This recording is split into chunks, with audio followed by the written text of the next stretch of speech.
certain rigid word is important there, which is missing, which is certain particles and uniform shear flow. Three kind of flows that we are considering. In the case of particle and uniform flow, when the particle is stationary, we are going to see that the net drag force is acting on the particle. In the case when the particle is stationary and in rotational flow, there is going to be a net torque acting on the particle. The force acting on the particle is going to be zero. By the way, in both these cases, if the particle is free to move, then the net force and net drag acting on the particle is going to be zero. Here, whatever net drag force is acting on the particle, you have to apply an equal and opposite force externally to keep this particle stationary. Same goes for this case, where whatever torque is acting on the particle on the fluid, you have to apply equal and opposite torque on the particle to keep it stationary, keep it and to not let this particle rotate. In the third case, we are going to see that net force and net torque acting on the particle is equal. So here, it's going to be a first moment of the stress acting on the particle. Although the integral of stress on the surface is going to be zero, but this first moment is going to be finite. And we'll see that this is the component which leads to change in the viscosity or increase in the viscosity of a suspension. And the reason we are only, you really can't generalize, you can't say that all these things are, we have covered everything under the sun when we are looking at three square problems. But if you look at any flow under the sun to the leading order,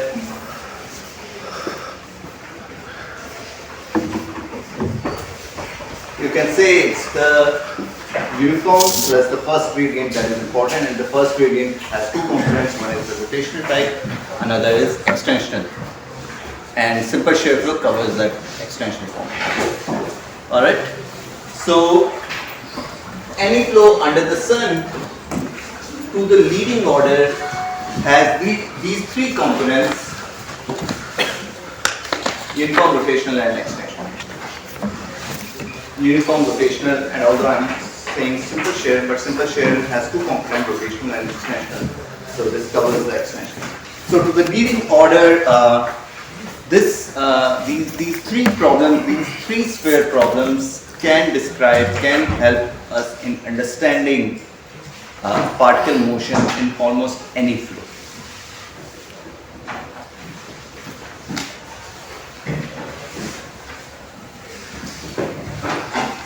Alright, so this first gradient of velocity, it has two components. One is the strain tensor and another is the rotation tensor. And the velocity can be expressed in terms of uniform flow, extensional flow plus rotational flow. Simple shear flow has two components, extensional and rotational. So the three sphere problems I am showing in the last slide that covers to the leading order almost any kind of flow. Any flow, ये Taylor expansion कर रहा हूँ, Taylor series expansion, nothing, no rocket science है. Taylor series expansion हो रही है for a vector quantity. Are we on the same page?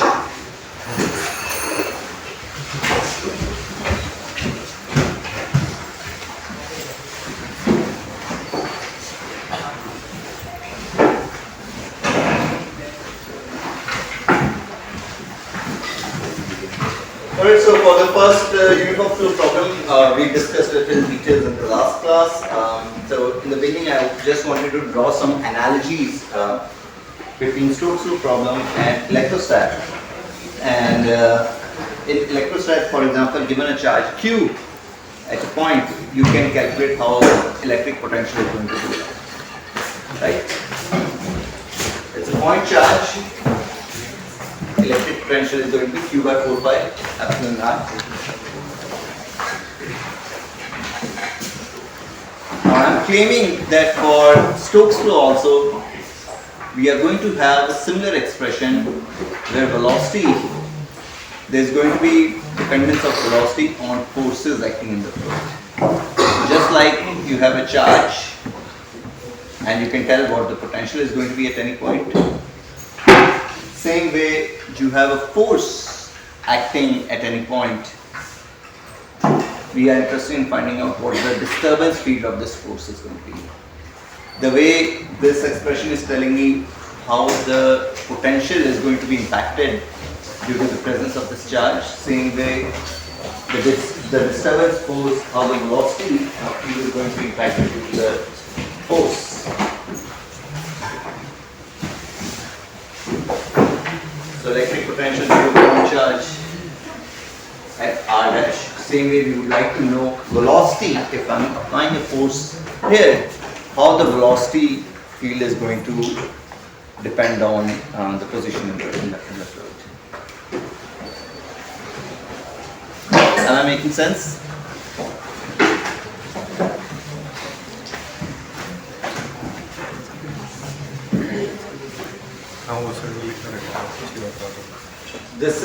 This delta function is 1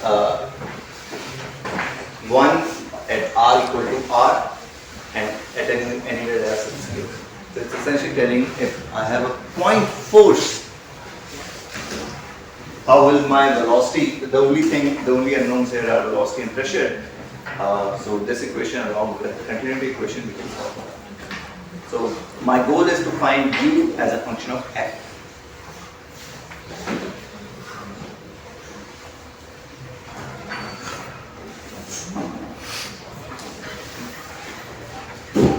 So we would like to write velocity as a function of force the way we can write potential as a function of charge in electrostats. Potential as a function of charge, same way we would like to know how velocity as a function of force is going to look like. And the reason we can draw these analogies is because the governing equations are similar. So we have a rho head to charge density, but you can replace it with a charge at any point using a direct test. Alright. All with me? Another difference between these two equations is that's a scalar equation, this is a vector equation.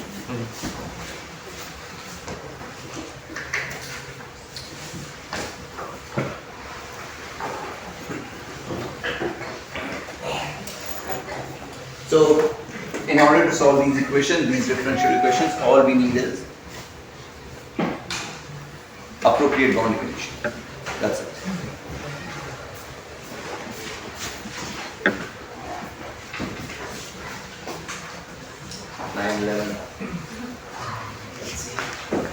Solid velocity field, U is the disturbance field produced by the translating particle in the stationary fluid. If you are working in the frame of reference of the particle, for the fluids, the fluid could be moving and there is only force, or there are forces acting on the fluid on the surface of the particle. इस equation के लिए the only thing that matters as far as the particle is concerned is the boundary condition, nothing else. You cannot be solving this equation inside the particle. You are only solving this equation outside the particle at smaller, larger than capital R.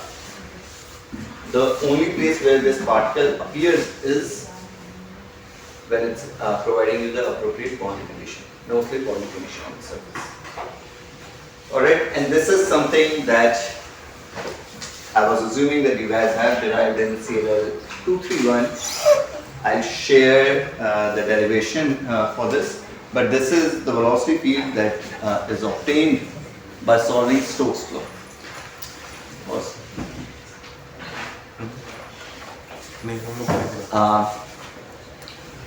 So Stokes' law and continuity equation, after solving that, you get this velocity field and the pressure field inside the fluid domain. Okay? So it's essentially telling you how the velocity is a vector, how velocity is changing as a function of position. Small r is the position.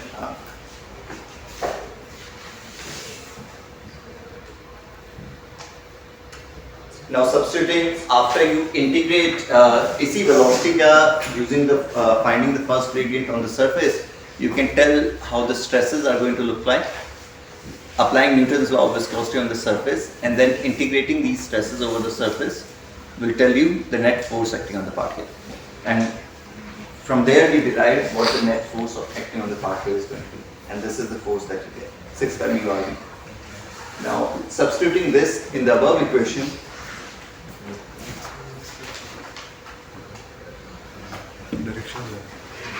we end up with this velocity field. Guys, xi, xj are actually position vectors. R is just the magnitude of these position vectors. And reference with?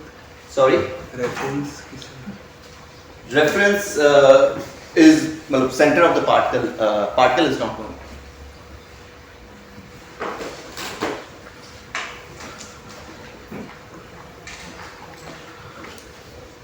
So xi, xj are position vectors. F is the force acting on the particle.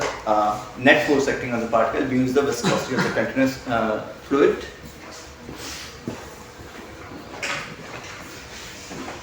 So here you are seeing velocity as a function of force. You give me a point around this particle and using this equation you can tell what the velocity is going to be at that point. Okay. Now let me, so we were, it's above 9. U dependence for, so we were essentially interested in the dependence of U on F. F here was a point force. F here is on the entire surface. I mean, integral on the entire surface is giving me F. But there are a number of forces acting on the fluid on this entire surface, and if I integrate it, I'll end up getting this F. Okay, it's still not a point force.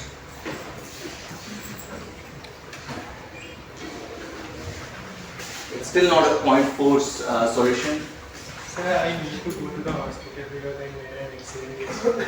Sorry? Sir, I made an accident yesterday, so I need to go to the hospital. Here, attendance won't be given. You can sit and attend the course or attend the lecture. Attendance वाली policy में medical वगैरह जो 90% 75% है कोई medical नहीं ma'am it's over 90 Dubai sorry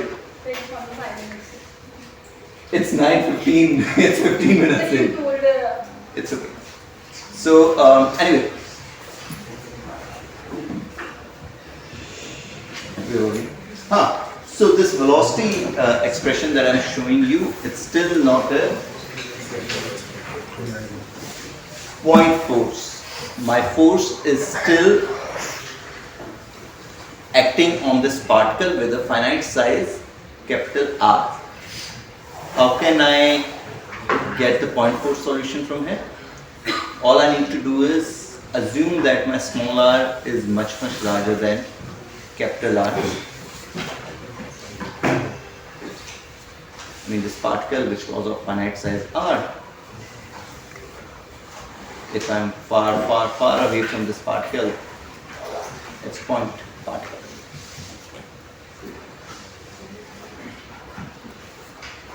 Okay.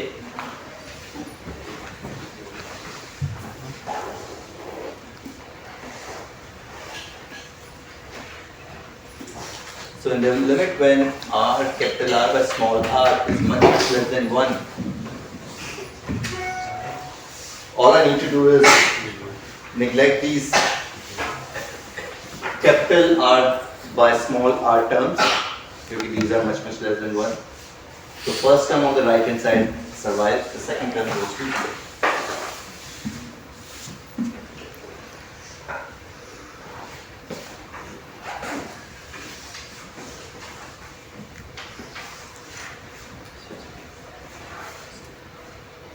So now the way we had potential as a function of charge, here we have velocity, and I'm calling it velocity disturbance field because this is produced due to the disturbance that are created in the fluid by applying a point force. velocity disturbance field, yeah. So could you explain once the capital R Capital R is the size of this particle. and small r? Position. Okay. So now, So, smaller with respect to physical expansion. Henry, How you point to the velocity field? say again. Smaller can be any with respect to any point in the velocity field. Small r is the position vector, or xi, xj, these are the position vectors. Small r is just the magnitude. मैं यहाँ पे, if I am that particle, small r is the distance between us, center of this particle and you.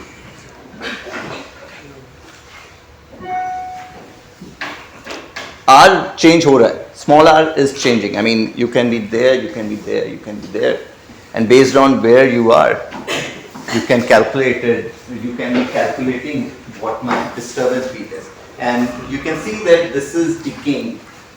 R small r जैसे जैसे बड़ा होगा, my 1 by r is going to go down. So if I'm applying a force here, a point force here, the disturbance field is going to be higher here compared to there. And far away from this point force, disturbance field is going to be zero. जो अपनी boundary condition में थी. Far away from the particle, if the particle is stationary in uniform flow, my velocity field is equal to whatever the uniform flow velocity is. Far away from the particle, if the particle is moving, velocity is zero. Velocity is not impacted by this particle which is moving in the fluid. Okay? Yes. So this expression is similar to the expression that we had for potential due to a point charge. Here we are looking at velocity disturbance field due to a point force. One difference is that equation was again a scalar, this is a vector. So the velocity is a vector, potential is not, force is a vector, charge is not.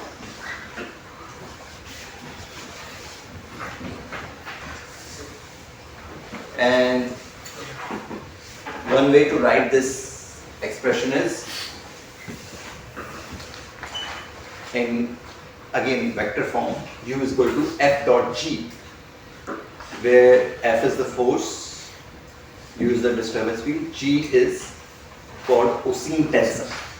G has to be a tensor. F dot G तभी आपको vector देगा. Vector dot tensor is a vector. And I am describing G as this. And the only thing it's showing us is how your disturbance field depends on position. Delta here is chronicle delta. Del ij is 0 when I is not equal to j. Del ij is 1 when I is equal to j.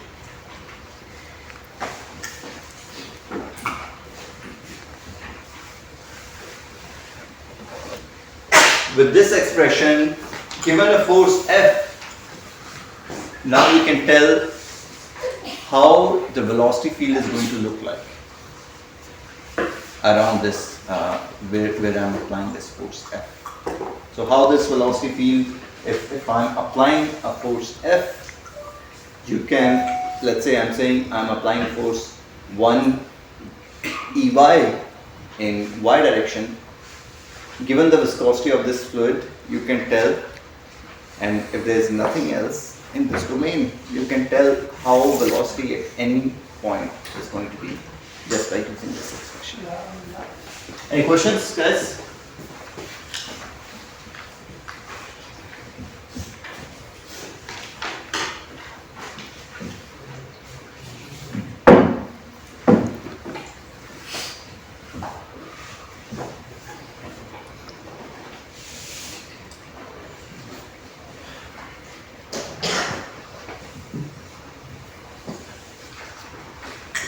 When if my R was finite, this second term would have come into picture.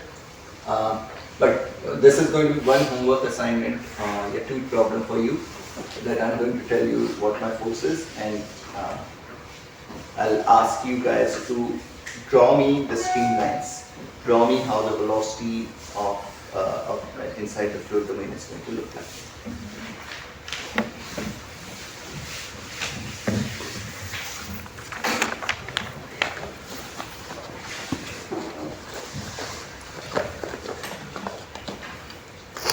Alright, so the way we had potential as a function of charge, same way we have velocity as a function of force.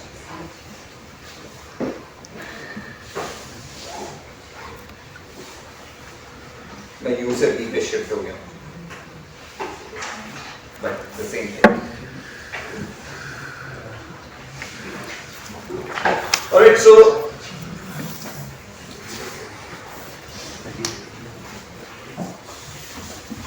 one consequence of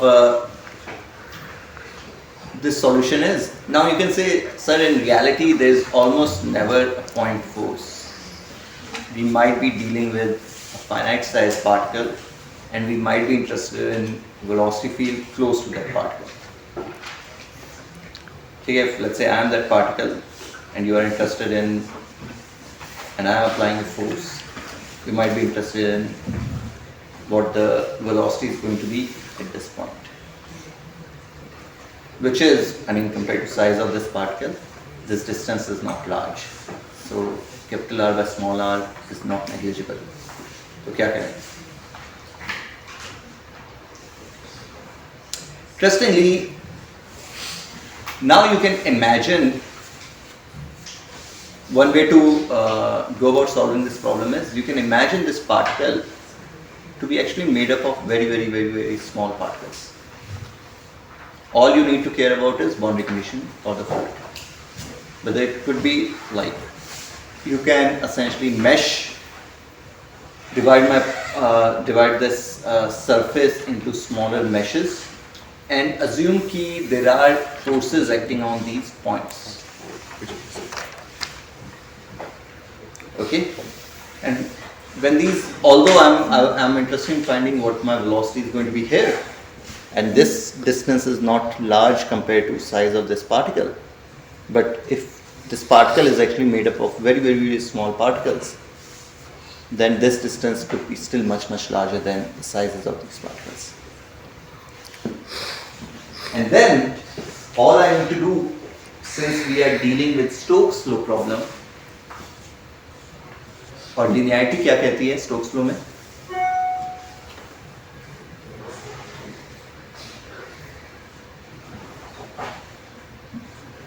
Now when I have, जब इसे meshes में, when I'm dividing this surface, let's say I've divided into billion small meshes.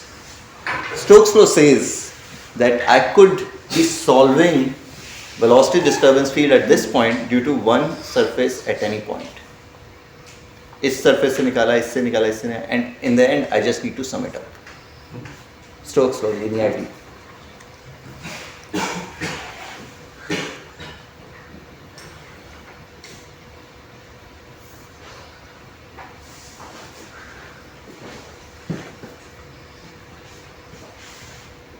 And summit anything up is similar to integrating. So the second term here, this G dot F term is the disturbance field created due to a small size particle of size ds. छोटा सा size था ds. Due to that, the disturbance field is going to be given by this, and I am just integrating over the entire surface. And this will tell me the net disturbance field due to this particle, due to the motion of this particle in Stokes law. The first term is whatever the velocity was when this particle was not there. Again Stokes law. जो पहले था plus जो भी disturbance create हुआ है उसके कारण जो velocity. Are we on the same page? So which kind of forces can be said that it is a point force at the surface? Any kind of force, I mean here the point force that I am saying is this small size surface और उसके ऊपर जो net force है we can use this f dot g expression because the size of this surface is much smaller than ये जो capital R है इस surface का वो बहुत छोटा है compared to small r.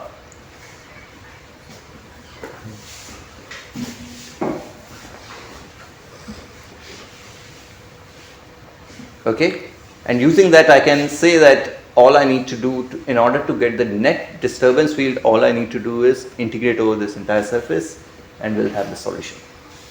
Linearity of Stokes law comes into picture there. Any questions? I mean, something like this you guys have done. You know, potential is q by 4 pi epsilon r, or field is q by 4 pi epsilon r square due to a point charge. Now, if I tell you that this entire surface has a charge density, तो क्या करोगे?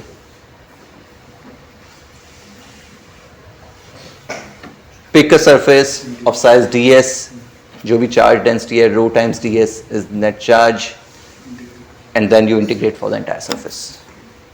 And for any point you can get it. Again, linearity थी in your Maxwell equation, इसलिए ये कर पाए. Otherwise नहीं. वो integration भी valid नहीं होती.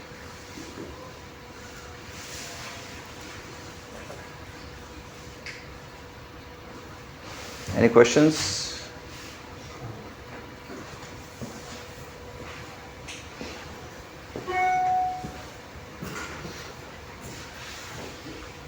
So this was the first problem in this rigid spherical particle in uniform, rotational and simple shear flow. And this second problem we are going to do in tutorial where we are just looking at the torque acting on the particle. Here we saw stationary particle, force acting on the particle, there stationary particle, rotational field, torque acting on the particle, or the other inverse problem where the particle is rotating, the fluid is stationary. So now I have to apply a torque on this particle in order to make it rotate in a viscous way. One thing, one more problem that we are going to touch upon in tutorial is this problem of cylinder in uniform flow. Now you can ask me, when I am solving for a spherical particle,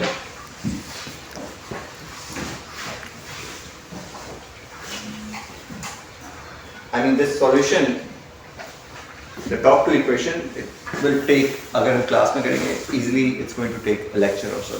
Part of the reason is I am solving it in 3D. Spherical particle in uniform flow, you have to solve it in 3D. You may ask why are we not solving a simpler problem of a long cylinder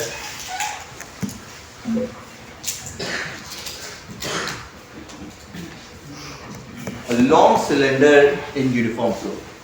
And a long cylinder, if I am placing this cylinder like this and let's say flow is like this, अगर long है तो you can say that this is like a circle, a 2D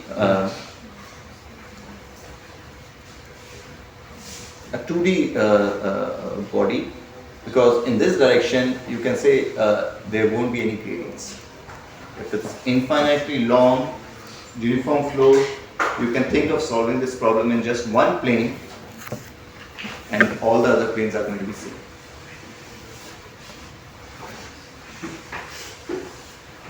Okay, but what we are going to see in that case is the way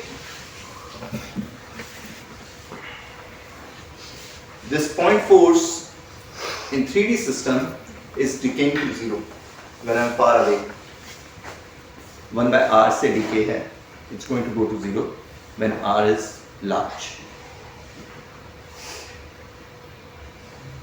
In this 2D system, we are going to see that when I have a long cylinder in uniform flow, the decay goes like log r, which doesn't go to 0 when r is large. As a result, we have to, although that problem is easier to solve but we just can't, because your Stokes equation is a 2D Stokes equation then. But with the boundary condition, you can't solve it because one condition is on the surface, velocity is 0, and far away from the surface, the velocity remains whatever the unperturbed velocity was, or rho 0 in due to this law pattern. We'll do it more closely. We'll look at this problem more closely. Alright guys, so this is going to be a problem that we are going to solve in tutorial. The second problem, that is particle in rotational flow or a rotating particle in static flow in Stokes form. So net force, the first problem, net torque, the second problem, and then the third problem which we are going to do in class today and in the next class of this particle. In the first and second case, the particle, I had to keep the particle stationary in order to have a net force acting on it due to the fluid or a net torque acting on it due to the fluid. In the third case, I am keeping the particle free. Okay, and when I am doing that, net force, net torque acting on the particle is going to be 0. Okay, so integral of stress on the surface is going to be 0. The first moment, this x cross integral of stress is going to be 0. What we are going to see is this first moment of the stress. This is going to remain finite, and this is the quantity which is going to add to the effective viscosity of the suspension. And this is essentially the quantity which is leading to increase in the viscosity of a suspension of particles. Step back. When I'm saying that the particle is free to move, I'm essentially saying that when I'm measuring the viscosity, if I put, so this fluid is inside it, and if I put particles inside it, and I measure the viscosity कैसे measure करते हैं? Cone and plate viscometer or any other viscometer where we make the fluid flow, and then we estimate we measure what stresses are acting on surfaces, and from there we deduce what the viscosity is. So no matter what the flow is going to be, locally if the particle size is small enough, you can always, like Poisson flow, locally if the particle size is small enough, you can always assume it's simple shape flow. Again, Taylor series expansion में first term तक it's going to be only the first gradient is going to be important. Alright. So if I have a fluid containing particles, although Poisson flow, and if I am flowing this fluid through a pipe, circular pipe, Poisson flow is going to be followed. And wherever the particles are, locally for the particles, it's a simple flow. Okay. The center of the particle will be moving with the velocity of the streamline on which it is. So for example, here the center of the particle will move with the velocity of the streamline on which it is present. अगर velocity 0 है, as shown here, तो वो खड़ा रहेगा. अगर velocity है कुछ, so it's going to move with that velocity. Net force is still going to be 0.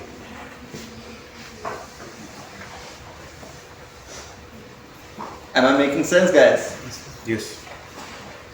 When I am talking about net force acting on the particle due to the fluid, उस time पे I am applying an external force on the particle to keep it stationary, to have some relative velocity between the particle and the fluid.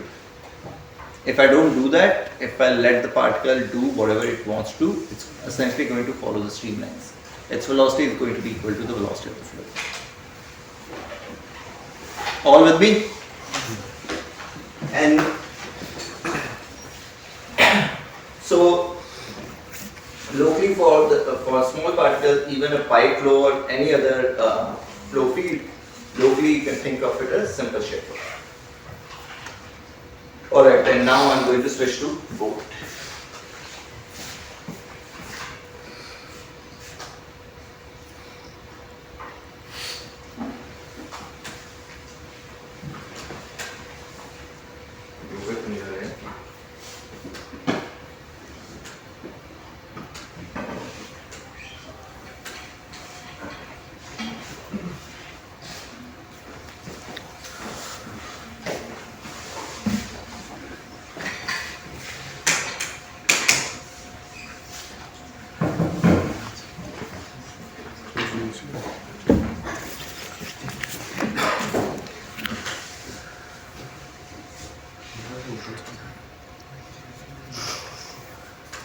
Maybe more side to bottom side.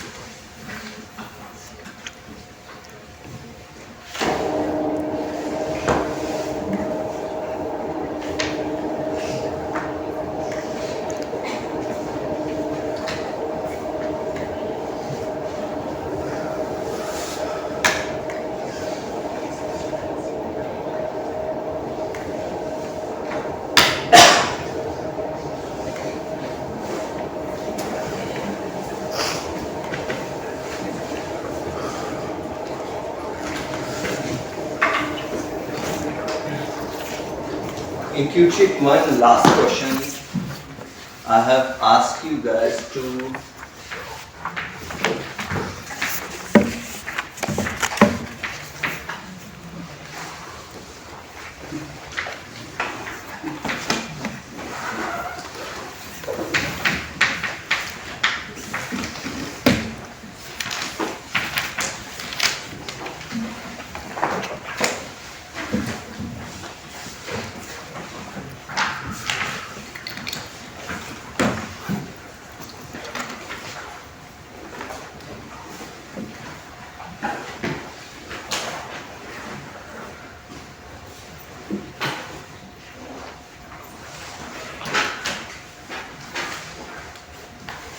I've asked you guys to tell me E dot x and omega dot x, where E is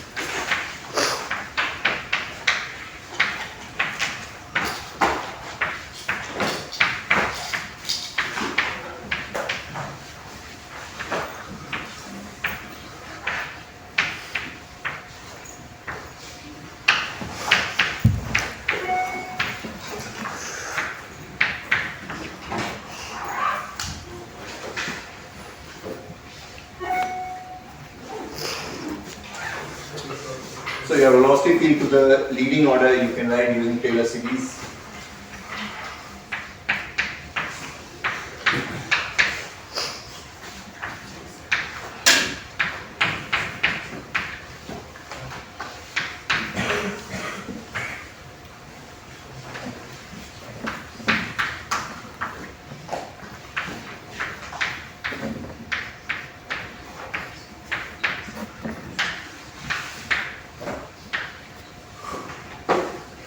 Plus higher order.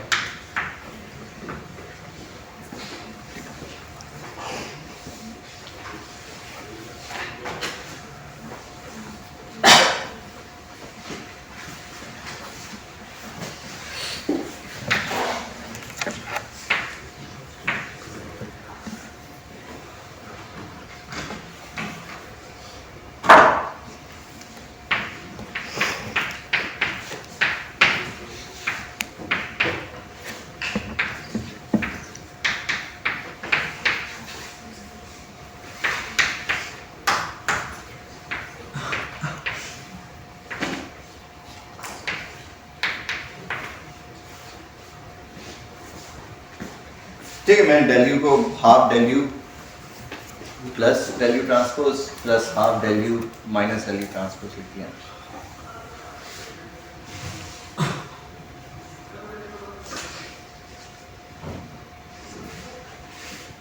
And I'm just asking you guys to plot this for me, this entire thing, this vector, by plotting. I'm calling this as E. ये tensors है by the way.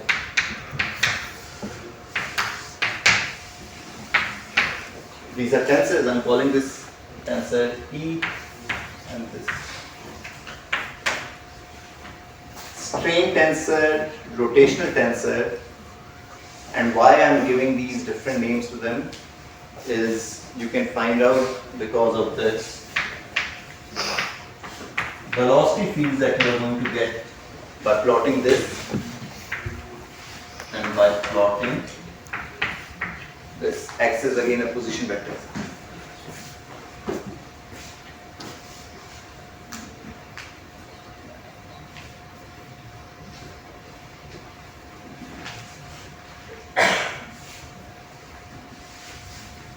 So what is U here? Velocity field. अभी particle का कुछ लेना देना नहीं है. I'm just giving you the velocity field. Velocity field is again by V equal to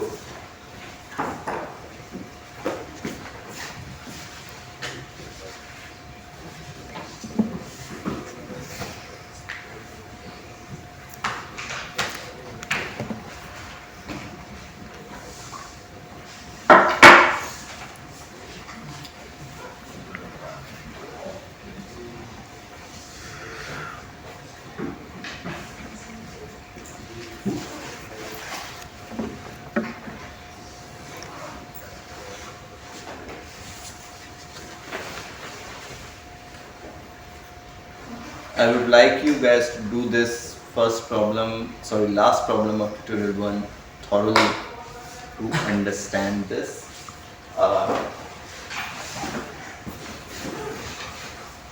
And quickly we can tell what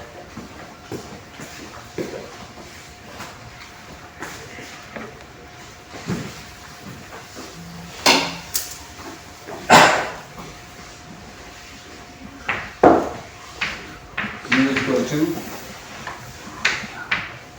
gamma y e x plus 0 y plus 0 e z. del u क्या होगा?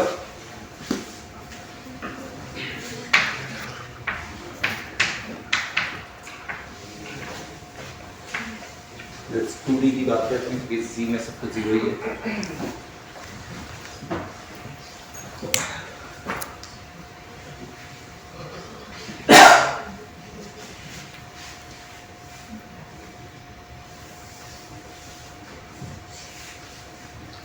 del by del x ux 0, del by del x uy 0, third वैसे 0 है, then del by del y ux gamma dot y by y तो gamma dot हो गया, let's say gamma dot 1 है. My gradient is 1. This is 1, this is 0. Okay. Now del u plus del u transpose कर लो. 3 And you'll end up with E equal to half del u plus del u transpose will be 0 1 1 0, right? Omega क्या होगा? Half del u minus del u transpose.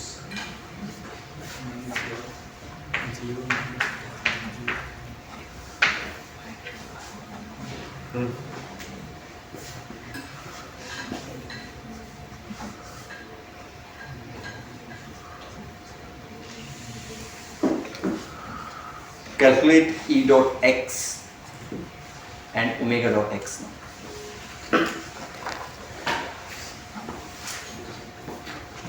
I'm erasing this.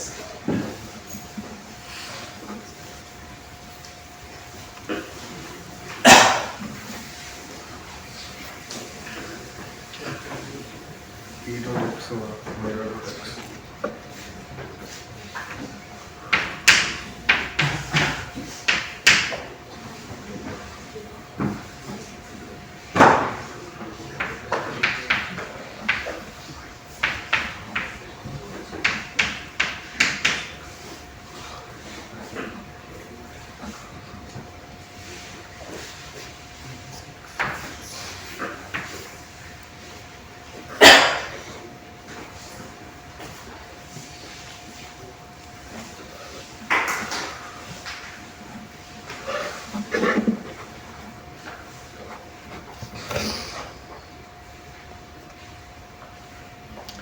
All you need to do is fit in numbers or the points from the system. and do the dot product to get what your velocity field is going to look like.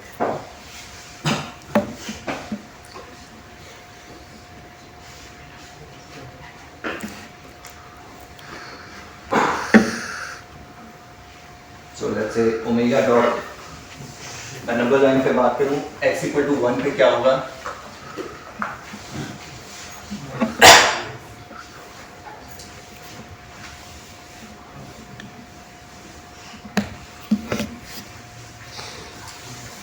This is omega xx 0 dot ex, omega xy dot x 0, omega yx dot x 1, third is going to be 0. And this is going to be ey.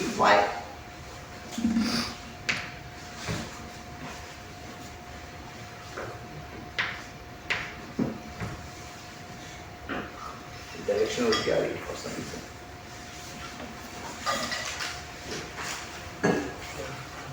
And now let's say I put a y equal to 1. This position is, the vector is 1 ey. 1 ey dot product with omega. This is going to be 0. Omega xy dot ey is going to be 1. So 1 times minus 1 minus 1.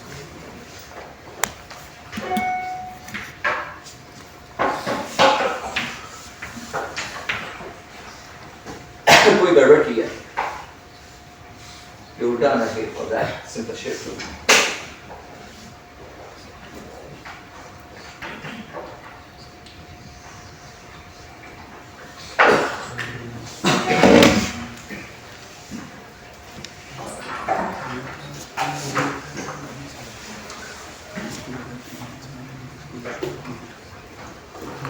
Same way it will do for, so this actually should turn out to be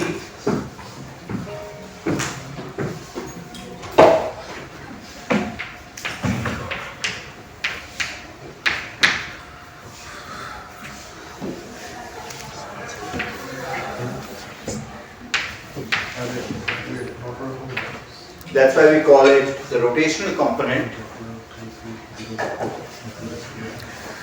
and this is the exponential component. E dot x should turn out to be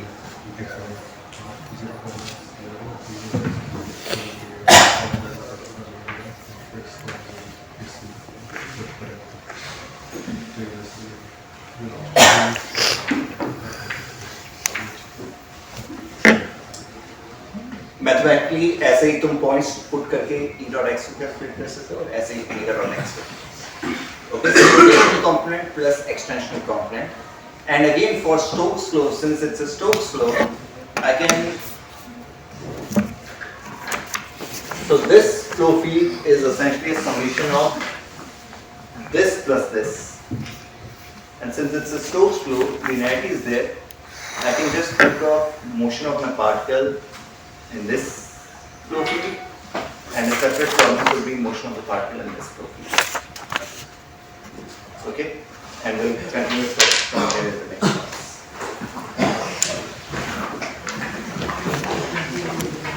Any questions, anyone?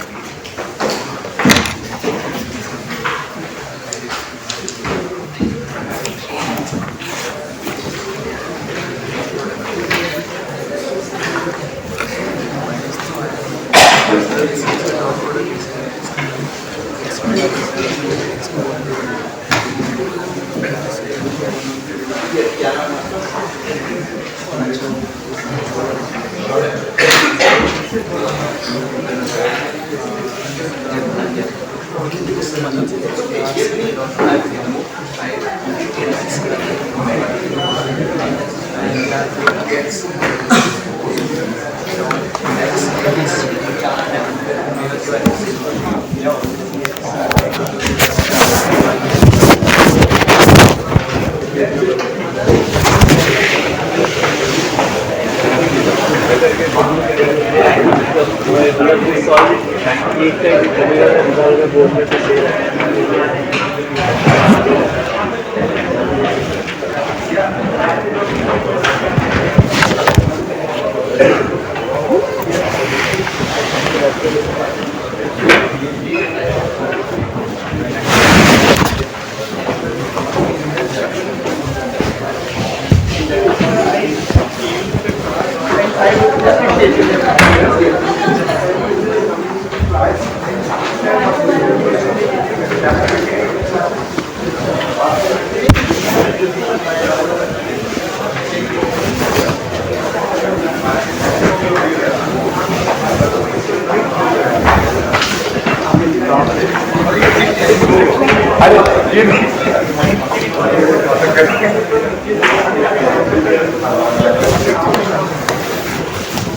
यार ये किसी भी जगह position का है तो मैंने 4 position दी और उससे दिखाया कि ऐसे एक्स इज पोजीशन वेक्टर।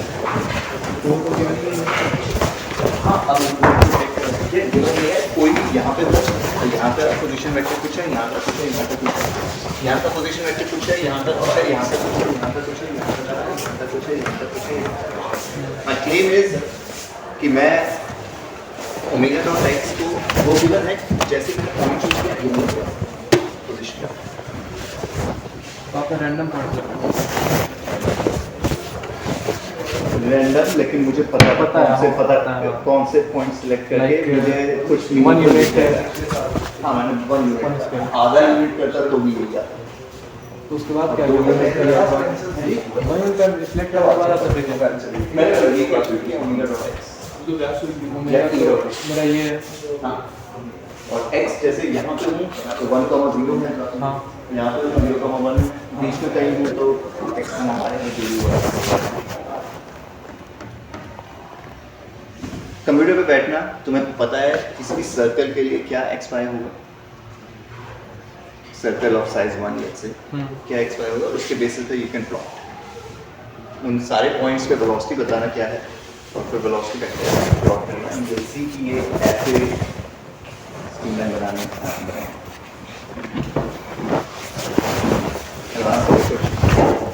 ये क्यों शीट 1 का जो लास्ट क्वेश्चन हमसे करोगे तो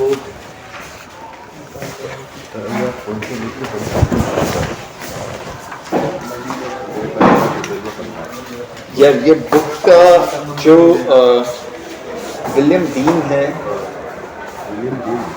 एक बुक मैंने एडवांस ट्रांसफर फिनोमेना करके मेंशन की थी, उसका चैप्टर 7 को थोड़ा देखोगे तो पता चलेगा।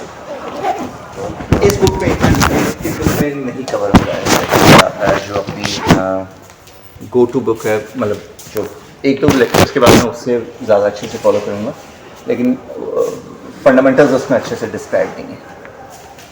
Fundamentals of fluid mechanics, advance transport phenomena, chapter 7, William dean chapter creeping flow करके है, चैप्टर 7 या 8 डिपेंडिंग ऑन कौन सा एडिशन तुम देख रहे हो। ठीक है।